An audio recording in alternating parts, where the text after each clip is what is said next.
Buenas de vuelta. Muy bien. Ahora vamos a ver una serie de capítulos que tienen que ver con historia del arte.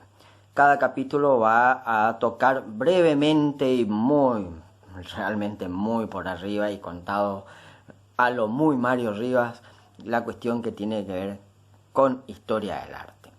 Siempre que hable de historia del arte, ustedes van a ver al principio una línea curva, que esa es la línea, una línea ondulada. Esa línea representa la historia.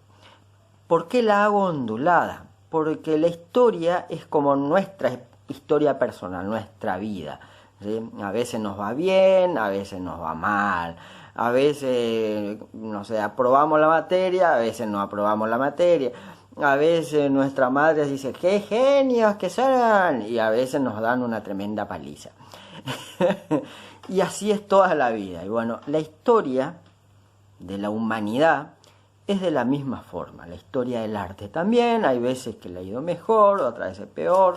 Se han ido luchando una cosa con la otra. Muchos movimientos fueron apareciendo en contraposición de un estilo al otro. En fin, por eso es lo de la línea curva. La primera época que vamos a ver, bueno, antes de entrar en la primera época, quiero que entiendan lo siguiente. La historia del arte que nosotros estudiamos es básicamente europeo, excepto la parte egipcia y bueno, un poco de los musulmanes, pero básicamente está en torno a lo que es al mar Mediterráneo sería. ¿Por qué? Porque cuando Colón, digamos, llega a América, viene desde allí. Entonces toda esta cultura europea es la que nosotros recibimos, ¿sí? Entonces no vamos a ver absolutamente nada de historia del arte chino, ni la de Australia, ni siquiera la de los incas, ni de los guaraníes, y eso que los guaraníes están acá, ¿sí?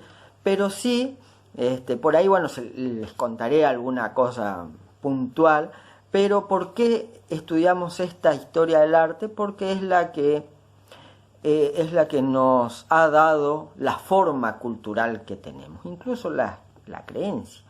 No sé, si nosotros hubiéramos nacido en China, probablemente no seríamos, por ejemplo, cristianos, seríamos budistas, ¿sí?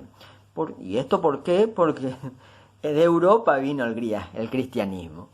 Así que esto como un ejemplo, ¿no? Así que bueno, entendiendo esto, que solamente vamos a aprender un porcentaje de lo que es la humanidad, una pequeña parte de lo que es la humanidad. Hay toda una buena parte que no las vamos a estudiar. Así que no piensen, y esto es muy importante que se lo graben, no piensen que lo que ustedes saben o creen lo sabe todo el mundo. No. Ni tampoco piensen que lo que ustedes saben y creen es lo verdadero. Y es así y todo el resto del mundo está equivocado. No. Cada cultura, cada creencia tiene su razón de ser, ¿sí? Nosotros lo que vamos a tratar de hacer con esto de historia del arte es entender por qué somos lo que somos, cómo llegamos a este punto. Eso es lo que vamos a ver en historia del arte. Y lo primero que vamos a ver es prehistoria. Obviamente, aquello que está antes de la historia, que se suele dividir por la cuestión de antes que se cree la escritura. Y aquí hay que tener mucho cuidado porque hay tribus actuales que todavía no han inventado la escritura. Así que bien podemos decir que esas tribus todavía siguen en la prehistoria, ¿sí? Así que bueno, la prehistoria que vamos a ver es básicamente la prehistoria europea. Valga esta aclaración, ¿no? Siempre vamos a ver tres segmentos de la historia del arte. Vamos a ver la pintura, la escultura y la arquitectura. Tres manifestaciones de la imagen. En cuanto a la pintura, bueno, en cuanto a las tres expresiones, pintura, arquitectura, escultura, siempre, pero siempre, y esto lo había dicho en el primer video, siempre es una evocación de nuestros pensamientos y emociones y sentimientos. Es decir, la pintura, la escultura y la arquitectura es una manifestación de lo que sentimos y de lo que pensamos, ¿sí? Por lo tanto, la pintura prehistórica, la escultura y la arquitectura prehistórica evoca lo que pensaban en la prehistoria y lo que sentían en la prehistoria.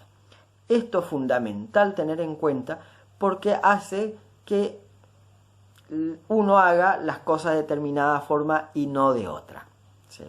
Por eso, en la prehistoria tenemos que siempre entender el entorno, que se dice, ¿no? El entorno o la vida social de las personas que habitaban en esa época para poder entender sus manifestaciones artísticas.